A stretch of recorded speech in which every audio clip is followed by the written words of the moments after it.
예수님의 이름으로 기도했습니다. 아멘. 반갑습니다.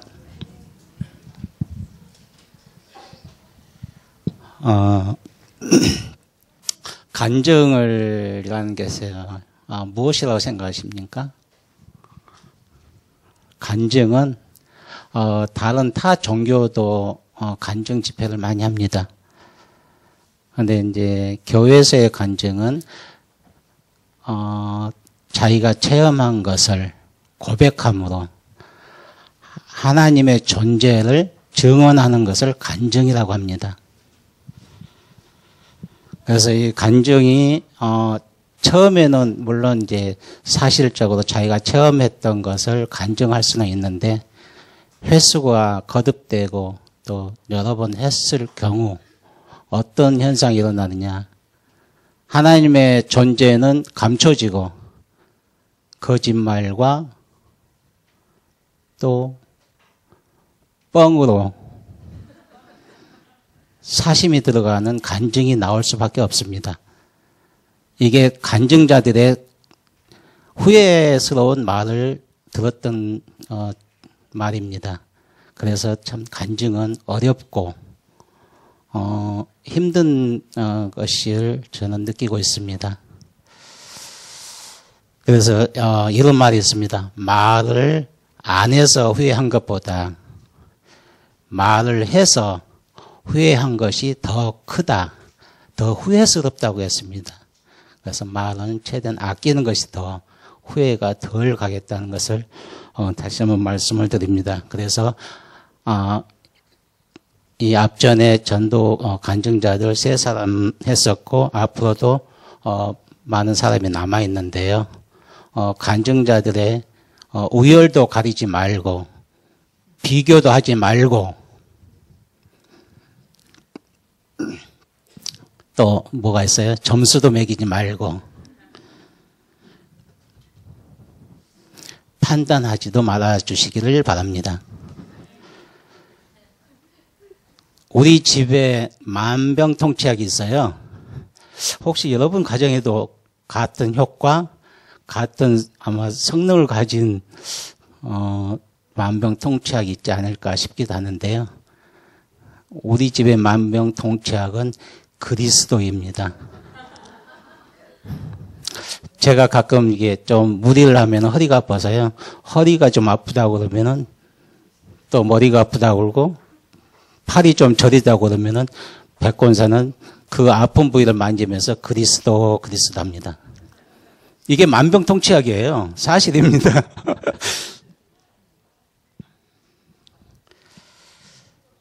고린도전서 4장 1절에서 2절 보면은 늘 중직자나 재직들 세미나에 많이 나오는 성경 구절입니다. 일꾼과 충성. 제가 읽어드릴게요. 사람이 마땅히 우리를 그리스도의 일꾼이요 하나님의 비밀을 맡은 자로 여길지어다. 그리고 맡은 자들에게 구할 것은 충성이니라. 이 성경 구절을 참 많이 목사님들 인용을 합니다. 그럼 일꾼은 무슨 뜻이냐? 지금의 일꾼은 삭스를 받고 맡은 일을 해주는 사람, 그러니까 맡은 일을 한 사람을 일꾼이라고 합니다. 그럼 충성은 뭐예요? 마음에서 우러나와서 섬기고 받드는 것을 충성이라고 합니다. 그러나 구약시대나 성경에서 일꾼은 좀 특수한 관계를 가지고 있습니다. 그것은 뭐냐? 대부분 구약에서 일꾼은 노예를 일꾼이라고 했습니다.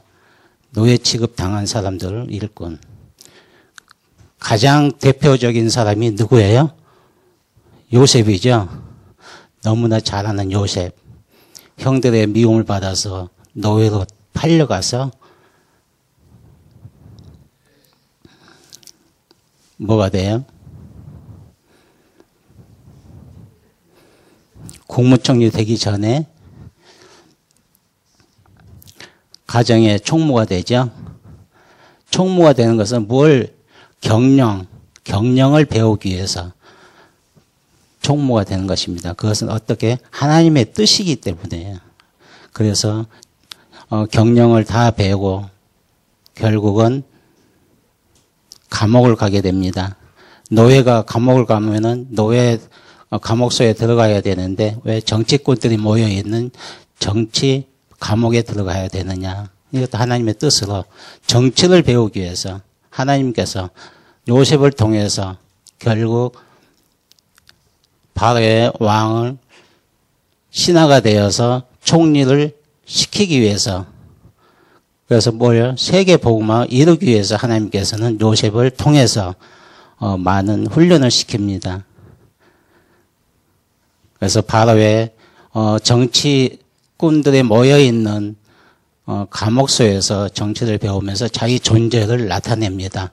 왜냐, 그 관리의 꿈을 해몽해 줌으로써 자기를 기억시킵니다.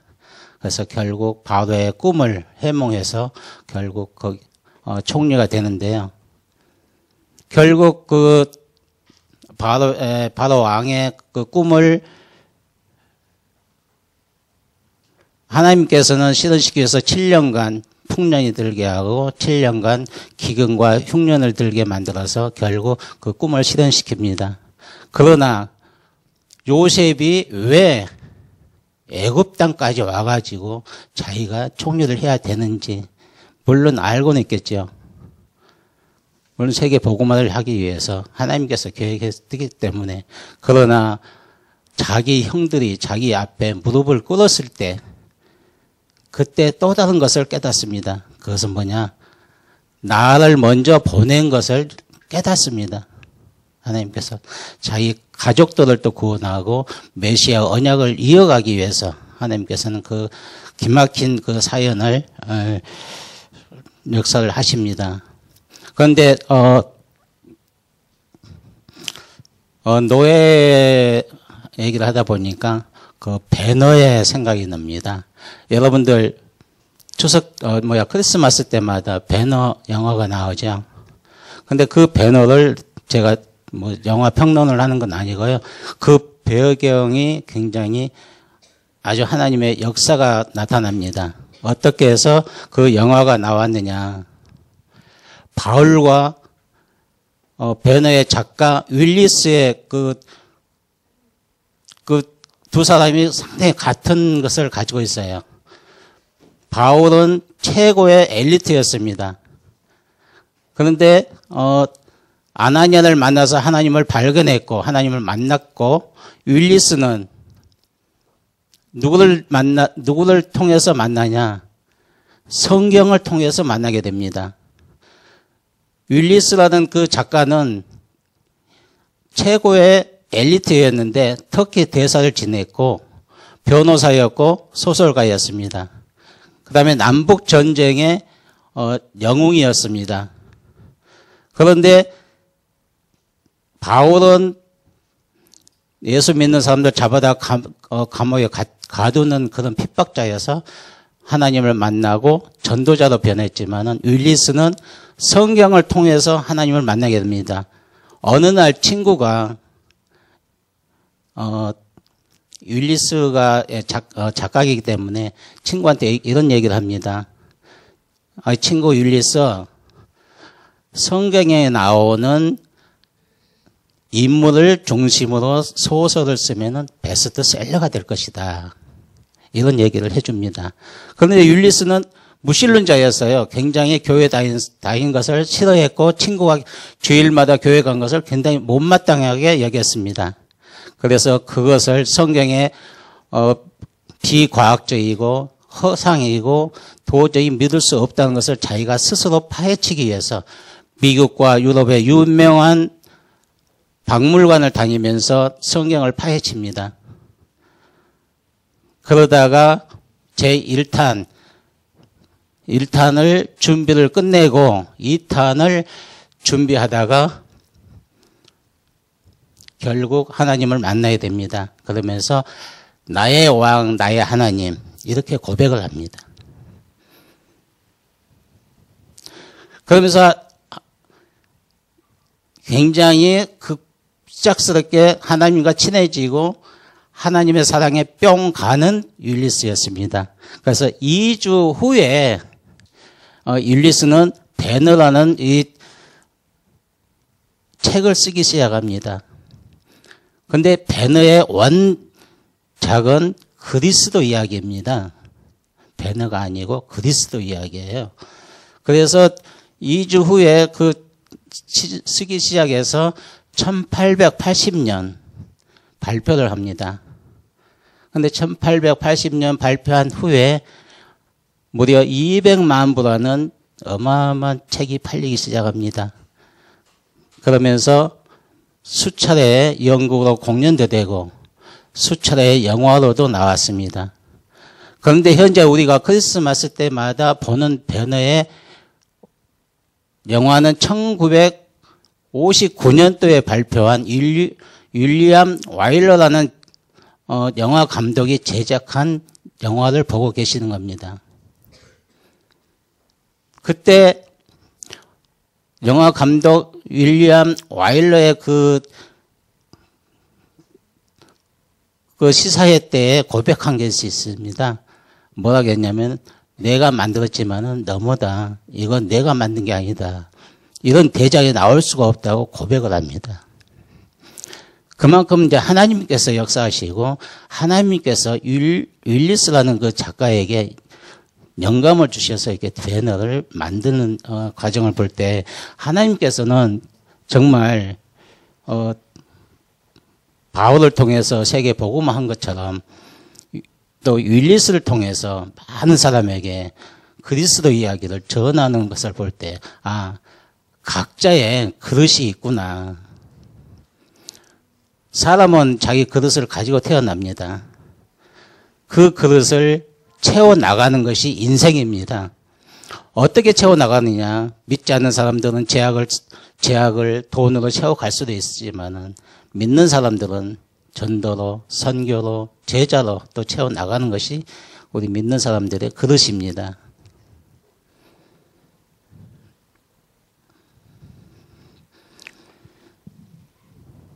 그래서 각자의 역할이 있습니다. 감독과 또 배우의 그 관계 속에서도 거지는 거지 역할을 충실히 하면 그걸로 만족하는 것이고 또 주인공은 주인공답게 또 영화 감독은 영화 감독답게 자기 일에 충실하면은 그걸로 만족하는데 거지가 자기 역할 하기 싫다고 주인공 역할을 하고 싶다고 해서 주인공 역할을 하면 그 영화는 뭐가 되겠습니까? 결국 아무것도 될 수가 없습니다.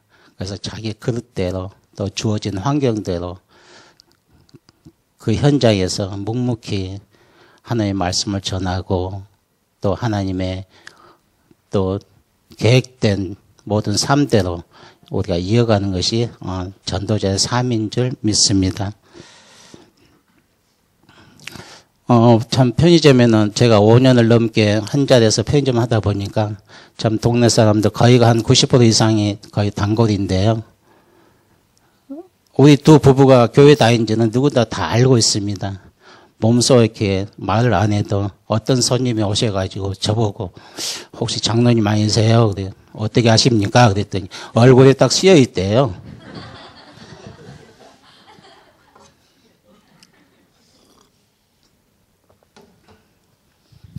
참 용한 점쟁이네요. 그랬어요. 근데 누구한테 들었나 봐요. 제가 장로라는 것을. 백권사가 자꾸 자랑을 해요. 우리 남편 장로라고. 그래가지고 제가 참 욕도 못하고 어떻게 말도 못하고 아주 난처할 때가 너무나 많습니다. 제 시간대는 상당히 바빠요. 제가 3시에 교대를 하는데요. 3시에 교대에서 빵 굽기 위해서 팬닝을 하는데 보통 한 5판에서 10판 정도 팬닝을 하는데 그 팬닝을 해놓고 자연 숙성을 시키는데요. 그 해동을 시키는데 한 2시간 이상 걸립니다. 그러면 빵판에 빵을 다 나열해 놓고 저는 또 발주를 해야 됩니다. 10시까지 발주를 마감해야 또 그 다음날 아침에 또 물건이 새로 오니까요. 그럼 굉장히 바빠요. 그럼 가끔 손님들이 참 시간 많은 사람들 많아요. 우유 코너 앞에서 멍하니 쳐다보고 있어요. 5분도 좋고 10분도 좋아요. 무슨 시간이 이렇게 많은지 모르겠어요. 그러다가 카톡 오면은 그것도 주고받고 하다 보면 10분도 가고 20분. 난 바빠 죽겠는데 쫓아낼 수도 없고. 그런 사람이 있으면 제가 또 시간이 늦어지거든요. 왜냐, 시간을 맞춰서 또 빵을 또, 해동이 됐으면은 발효실에 또 집어해야 되거든요. 발효실에 시간 맞춰서 50분 딱 맞춰서 발효실에 집어넣고 다시 5분 올라와서 빵을 구워야 되는데 그 시간이 꽤 많이 걸려요. 그렇게 하다 보니까 전혀 시간이 제가 한 7시간, 8시간 근무하는데 의자에 앉아있을 시간은 다 1분도 5분도 안 돼요. 그럼 8시간 계속 정정거리고 다녀야 돼요. 그러면은 발주 끝나고 빵 이제 다 구워서 나오면은 아침에 또 물건이 옵니다. 한 4, 50박스 이렇게 오는데요. 그걸 또 정리해야 돼요. 빨리 정리해야 또 오는데 아침에 또 정류장 앞이라 또 교통카드 충전한 사람이 날이 비서요. 그 사람들 또 충전해 줘야 되고 또 물건 팔아야 되고 그래 왔다 갔다 거의 아주 뛰다시피 다니면서 이렇게 하루를 보내는데요. 그래서 얘기할 시간이 없어요. 손님들하고 앉아있을 시간도 없고 얘기할 시간이 없기 때문에 하는데 우리 백권사는 저녁에 양육을 많이 해요. 이런 사람 저런 사람 얘기하면서 아주 좀 구의원 나오면은 아마 당첨될 거예요. 현장에서 이렇게 숨은 이렇게 전도를 많이 하고 하나님 말씀을 또 많이 전하고 또 사랑방이 돼가지고 주위에 사람들이 놀러 와서 몇 시간씩 놀고 가고 그래요. 그러면 대부분 이렇게 하나님의 말씀을 전하고 이렇게 늘 은혜 받고 가는 사람이 많다고 이렇게 얘기를 많이 듣습니다.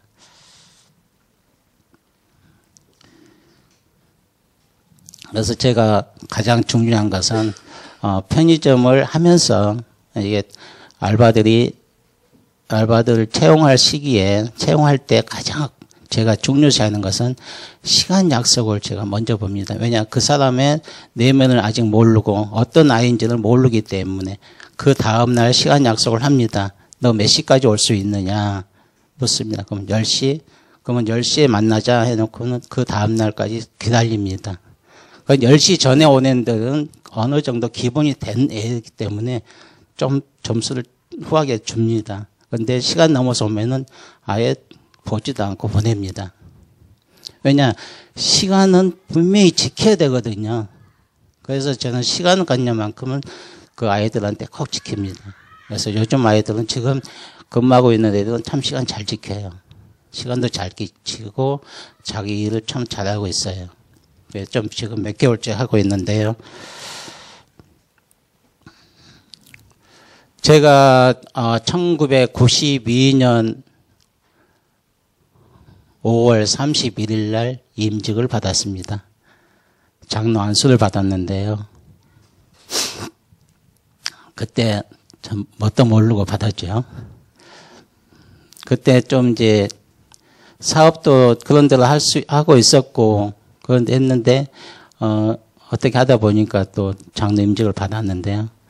장로 임직 받고 참 여러 가지 일도 많았고 많은 사건도 있었고 또 하나님께 때도 쓰기도 하고 또 휴가 받기도 했습니다.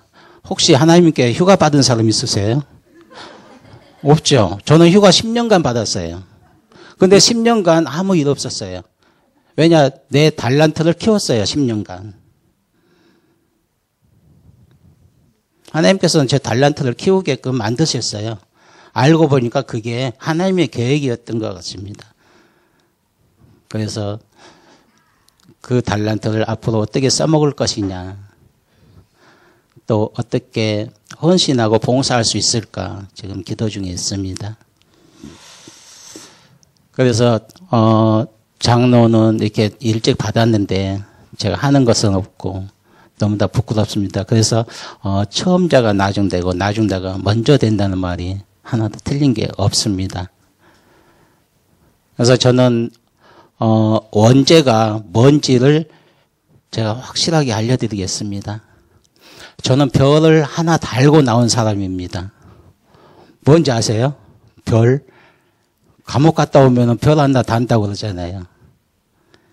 그런데 어머니 태중에 저는 구치소에 들어간 것을 나중에 알았었어요. 왜냐? 어머니가 나를 베고 구치소에 들어갔다 나왔대요. 왜냐? 아버지 때문에, 아버지 찾아달라고 경찰서에서 어머니를 구치소에 집어넣은 거예요. 왜냐? 그때 저희 아버지는 교편 생활을 했습니다. 교사였어요. 그러니까 그때 6.25 시절에 이제 우리 집이 상당히 잘 살았다고 그래요. 지금은 별로 못 사는데요. 그때 당시만 해도 일꾼들을 몇 명 두고 이렇게 잘 산 가정이기 때문에 아버지가 교편 생활까지 할 수 있는 여건을 됐고요. 그러다 보니까 아마 부르주아 식으로 낙인이 찍혀서 결국 아버지는 지리산으로 도망가고 결국 아버지가 나타나지 않으니까 어머니를 가둔 거예요. 그래서 며칠을 살았는지는 얘기를 안 하시는데 그때 제 태중에 저를 이렇게 구치소에 같이 있었다고 얘기를 들었습니다. 그래서 제가 이 원죄가 뭐예요? 어머니 때문에 내가 별을 하나 달았잖아요. 이게 원죄예요. 다른 게 아닙니다.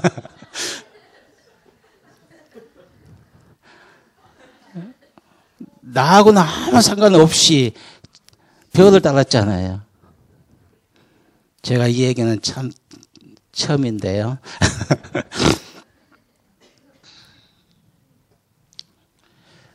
그래서 정말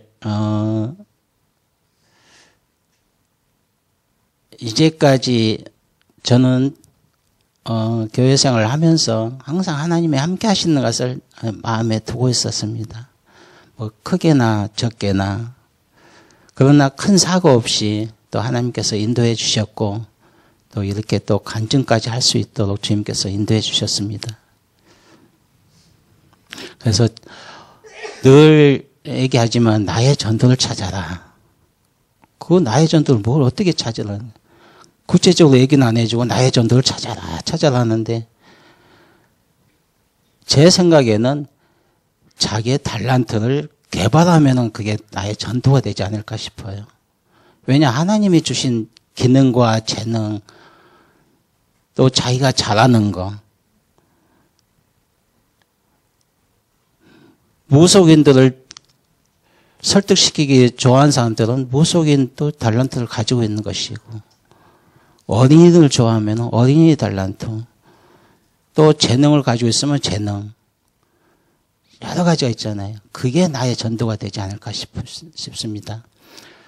제가 전기 공사를 하면서 교회를 6개를 신축을 했습니다. 물론 제가 건축을 한 건 아니고 나는 한 분야 전기, 통신, 소방을 담당했습니다. 다행히 그 건축업자가 교회를 전문으로 지은 건축업자가 있었는데요. 저하고 좀 친한 사이였습니다. 그래서 제가 장로인 줄 알고 늘 교회 공사 있을 때마다 저를 불러서 그 담임 목사한테 저를 소개해요. 어느 교회 장로라고. 그러면서 물론 입찰을 해야 돼요. 교회 공사를 하려면은 입찰에 들어가야 되는데 그 입찰에 좀 비공식적으로 그 내정가를 미리 알고 우리한테 알려줘요. 어느 업체는 얼마에 들어왔으니까 한 200만 원 낮춰서 집어여라. 이런 이제 비리가 생기거든요. 왜냐 민간업체이기 때문에. 그러면은 대부분 많은 교회들이 최저가를 원하고 있어요. 그러면 최저가를 원하게 되면은 그 공사는 굉장히 힘들어져요. 결국 부실 공사가 나올 수밖에 없습니다. 왜냐? A급을 써야 되는데 B급을 쓰게끔 돼 있고, 철근 5가닥을 넣어야 되는데 4가닥만 넣고, 콘크리트 강도를 측정해야 되는데 물 많이 붓고, 결국 부실공사로 될 수밖에 없는 게 건축공사입니다. 그런데 가장 중요한 것은 그 교회 전문가가 있느냐 없느냐에 따라서 교회가 제 공정에 맞춰서 완공되냐 안 되냐는 큰 차이가 있습니다. 제가 교회를 신축한 것 중에 적게는 500평, 크게는 한 3,000평 정도 이렇게 공사를 했는데요. 제가 왜 관여를 했냐면은 제가 전기 자격증이 229 22,900볼트를 만질 수 있는 자격을 가지고 있습니다. 그러다 보니까 자연히 거기에 이제 공사를 할 수 있는 여건이 되어서, 또 제가 소속된 회사가 전기 공사 전문업체이기 때문에 가능했습니다. 그래서 또 소방 전문업체까지 같이 했기 때문에. 그런데 대부분 두 부류가 있습니다, 교회가. 한 부류는 목사님이 직접 챙기는 교회가 있고, 어느 교회는 전문가를 내세워서 전문가한테 모든 것을 일임해서 하는 교회가 있습니다. 그러면은 그 결과는 어떻게 되느냐? 목사님이 직접 챙기는 그 교회 현장은 상당히 힘들어져요. 왜냐, 최저가로 공사를 했기 때문에 그 자재에서부터 모든 것이 분량이 들어갑니다. 어느 정도 적정선에서 수주를 해야 되는데, 그렇지 않으면, 왜냐, 이익을 남겨야 되기 때문에 건축이나 다른 공정들도 마찬가지로 빼먹을 수밖에 없어요. 그래서 그걸 굉장히 신중하게 생각을 앞으로 신축하실 때 이 점 잘 착안하셔야 될 것 같습니다. 그런데 목사님이 모든 것을 관여했을 경우에는 공정이 제대로 돌아가지는 않아요. 왜냐, 목사님이 그 건축의 전문가면 괜찮은데 비전문가이다 보니까 귀가 굉장히 얇아요. 같은 동료 목사님한테 또 자랑도 하고 싶고, 어떻게 좀 하고 싶어서 주일날 예배 끝나고 동료 목사님들이 많이 구경을 와요. 그러면 동료 목사님들이 어떤 말을 하느냐? 김 목사, 여기 이 담이 없었으면 좋겠어. 이 한마디 하고 가요. 그럼 그 다음날 그 담이 없어져야 돼요. 그러면 그거 어떻게 돼요? 이미 설계에 다 반영된 담인데, 또 그 담 속에 모든 전기 콘센트고 통신이고 모든 그 시스템이 다 들어가야 되는데, 그게 없어지면은 그 나머지 시스템이 어디로 빠져야 돼요? 다른 데로 나가야 되잖아요. 그러면은 이미 공사는 틀어지는 거예요. 왜냐, 그 덕을 통해서 또 구조물도 안전하게 세워져야 되는데, 그건 무시하고 그냥 친구 목사님이 담 없애라고 했으니까, 귀가 얇으니까 전문가도 아니니까 결국 허물게 됩니다. 그러면 어떻게 돼요? 최저 단가에 공사가 그 담을 허물면은 추가 공사가 분명히 발생합니다. 건축하는 사람들이 공짜로 안 해줘요. 그 담을 허물면 그 담 허문 만큼 추가로 공사를 청구합니다. 그리고 또 예산도 없는데 또 성도들의 또 작정 헌금을 믿고 또 건축하는 교회들도 있어요. 근데 결국은 힘들어집니다.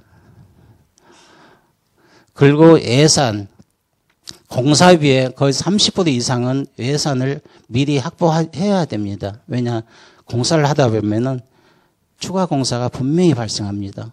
어느 때는 한 50%도 증액이 될 수가 있어요. 왜냐, 견적서에는 B급에 이거 자재를 쓰겠습니다 하고 견적을 분명히 엽니다. 근데 나중에 마무리 공사에 대리석은 이태리째로 깔아야지 이래요. 중국산을 견적을 넣었는데 이태리째를 깔아달라는데 그 가격 차이는 몇 배가 차이가 납니다. 그럼 어떻게 해요? 자재에서 추가 금액이 발생합니다. 그래서 전문가를 내세우는 교회는 그 자재부터 꼼꼼히 무슨 자재를 쓸 건지 그 카탈로그까지 다 받아서 보관하면서 체크를 해 나갑니다. 전문가가. 그러면 차질이 없어요. 그래도 공사는 증액을 됩니다. 아무리 잘해도. 마무리 단계에서 여러 가지 자재가 좋은 것이 많이 나오기 때문에, 왜냐, 견물생심이라고 좋은 걸 보면은 이거 쓰고 싶지, 그 나쁜 거 쓰고 싶겠어요. 그래서 저는 그 견적을 내가 다 담당하고 도면 다 체크해서 내가 다 이게 관리를 해서 애들한테 일을 시키는데, 제가 자재를 직접 구매를 해 줬었어요. 왜냐, 사실은 제가 장로인데 이 교회 건축하면서 B급 쓸 수는 없다. 그래서 최대한 좋은 걸로. 그 대신 직원들한테 자재만큼은 아껴라. 이게 감독을 안 하면요, 그 케이블 한 1m에 몇천 원짜리, 몇만 원짜리 있어요. 그러면 얘들이 한 5m만 필요한데 한 10m 끊어가요, 무조건. 그래가지고 5m는 저기들이 팔아먹어버려요. 쓰다가 남으면 뚝뚝 잘라가지고 고물상에 갖다 팔아버리고. 그래서 자재만큼은 철저하게 관리를 해가지고 거기에서 세입을 만들고 그랬습니다. 그래서 B급으로 견적을 들어갔지만은 A급을 사서 해서 최대한 진짜 누구 안 되게끔 장로의 양심을 걸고 저는 이렇게 공사를 마무리를 해주고 그랬었는데, 공사 현장에 건축업자들이 교회에서 돈 안 나오면 바로 유치권 행사 들어갑니다. 바로 프랑카드 걸고 농성에 들어가요. 일 못합니다. 교회 돈 나올 때까지. 그럼 결국 1년 가고 2년 가고 마무리 못하고 결국 법정싸움에 들어가는 경우도 있었어요. 그렇기 때문에 교회 신중만큼은 정말 신중해야 됩니다. 그리고 절대 전문가를 내세워서 정확하게 모든 자재부터 체크를 해서 정말 추가 공사 최대한 줄이는 것이 남는 것입니다. 그래서 정말 목사님이 직접 관리한 현장들은 전 교인들도 똑같아요. 전부가 감독이고 전부가 주인이에요. 와서 한마디 하면은 일을 못해요. 그래서 정말 전문가 한 사람 딱 내세워서 이 사람한테만 모든 걸 일임하고 다른 교인들한테 일절 말을 못하게 합니다. 정말 된 교회들은. 그러면서 모든 과정을 나중에 한 달에 한 번씩 목사님과 각 공정 대표들이 모여서 이제 협의를 합니다.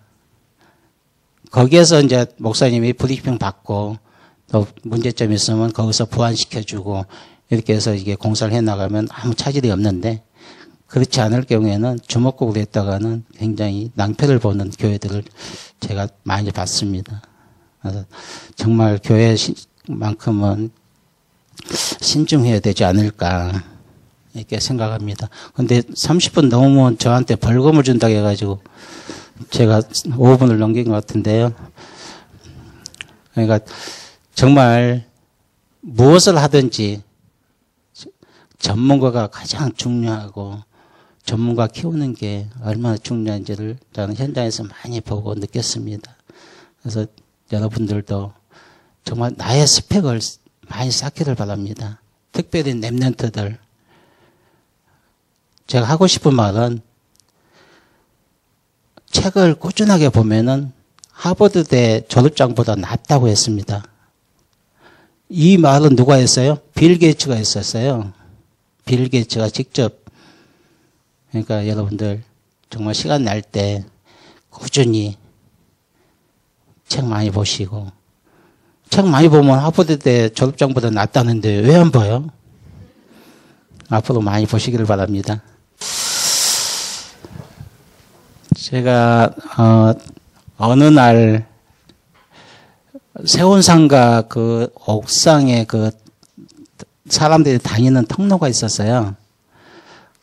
그런데 책을 한 권 펴놓고 이게 남자가 뭘 봐주는 것 같아요. 근데 제가 이렇게 싹 지나가니까 청년 이렇게 부르면서 저한테 말을 걸어요. 왜 그래? 이리 와봐요. 그래도 가봤더니 얼마 안 있으면 해 나갈 것 같은데 그래요.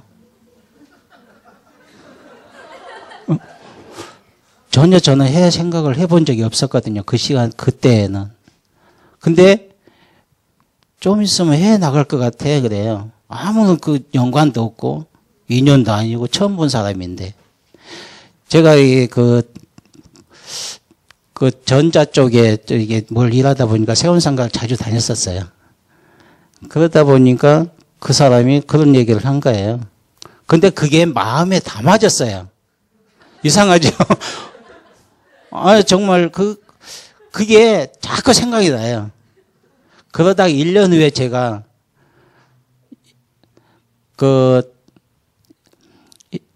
사우디 현대건설에 어떻게 입사해가지고 해외 나가는 입사로 해외 나갔는데 사우디로 나가게끔 됐었어요.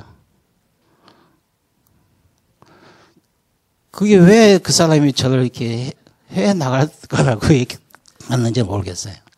지금도 궁금해요. 그래서 사우디에서 몇 년 근무하다가 이라크도 있었고 쿠웨이트도 있었는데 정말 그 사람들의 그 사고 방식은 우리하고 많이 다릅니다. 왜냐 좀 느리고 게을르고 그때 주택 이제 사우디 쪽에는 주택을 상당히 많이 이렇게 건설을 했는데 3층에서 그 건축 그 레벨이라고 있어요. 그 일종의 측량하는 기계가 있는데 그걸로 이게 뭐 한 몇 킬로 지난 것까지 몇 킬로 떨어진 곳까지 볼 수가 있어요. 근데 굉장히 못 살아요. 또 사우디 저 주변의 사람들은. 근데 그 사람들은 이렇게 보면은 화장실도 없고 그냥 천막 치고 이게 머리밭에 이게 사는 사람들도 굉장히 많아요. 그러면은 어떻게 돼요? 그 사람들이 볼일을 어떻게 봐? 못 보잖아요. 어떻게 그게 없으니까. 그러면 모래사장은 굉장히 뜨거워요. 거기 막 50도 이상 올라가는 지역이기 때문에. 근데 그늘에 들어가면 굉장히 시원해요. 왜냐? 습도가 없기 때문에. 굉장히 시원해요.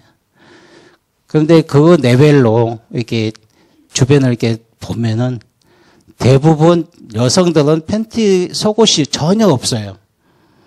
입지를 못해요. 입는 사람이 없어요. 그러면은 어떻게 해요? 큰 거 볼 때는 그냥 보고 머리를 덮어요. 고양이하고 똑같아요. 고양이하고. 그냥 말라버리면 냄새도 없어지니까 그냥 말라버린가 봐요. 이게 덮어버리면. 그런 삶을 살고 있어요. 근데 그 사람들요, 하루에 5번 정시기도는 빠짐이 없어요. 왜냐, 사우디 전 지역이 시간이 되면은 그 성전에서, 이슬람 성전에서 사이렌이 울려요. 기도하라고. 그러면 어떤 일을 하다가도 집어 던지고 그 시간에 궁뎅이 쳐들고 기도해요. 택시를 타고 가다가도 택시에서 내려야 되고, 자기는 또 나가서 기도하고 있고, 상점에 들어가면은 상점에서 다 쫓아내요. 기도할 시간이라고. 물건 안 팝니다. 그 정도로 철저하게 훈련이 되어 있는 사람들입니다. 그런 걸 보면서, 그때는 제가 정시기도는 제가 알지도 못했으니까, 이 사람들이 이렇게 정신부장이 되겠구나. 근데 왕궁에 사는 그 초병들을 보면은 우리가 야, 총 좀 줘봐. 그러면 총까지 그냥 줘요.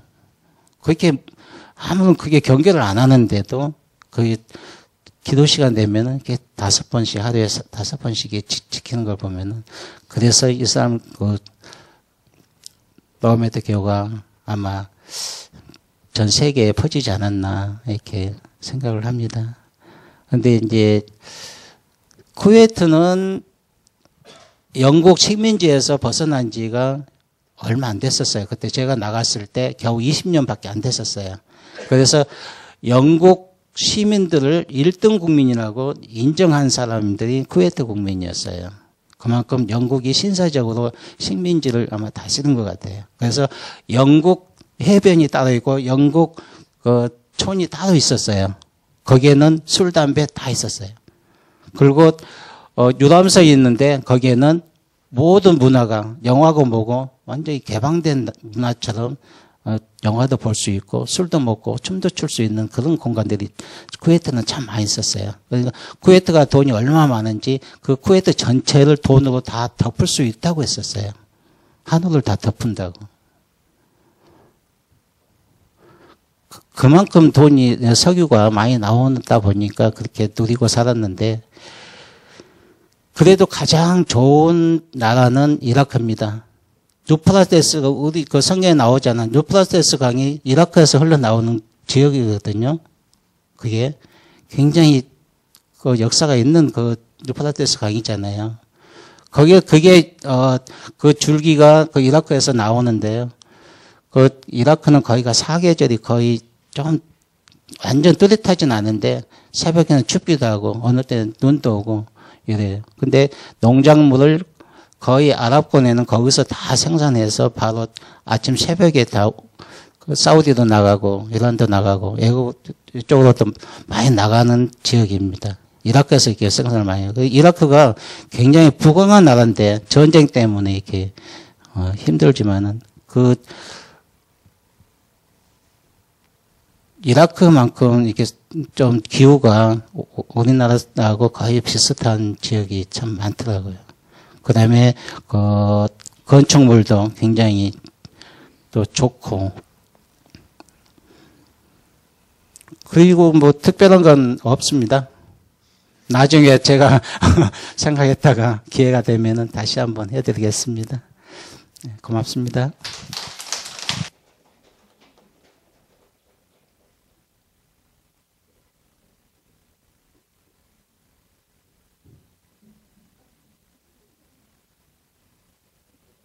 기도하겠습니다. 참 좋으신 하나님 감사합니다. 오늘도 이렇게 하나님께서 함께하여 주시고 함께 인도하여 주셔서 감사를 드립니다. 오늘 이 간증이 정말 함께 나누고 누리며 또 깨달을 것은 깨닫고 또 날마다 성령 충만 속에 있기를 원합니다. 오늘도 모든 시간을 주님께서 함께하여 주시고 인도해 주심을 감사를 드리며 예수님의 이름으로 기도했습니다. 아멘.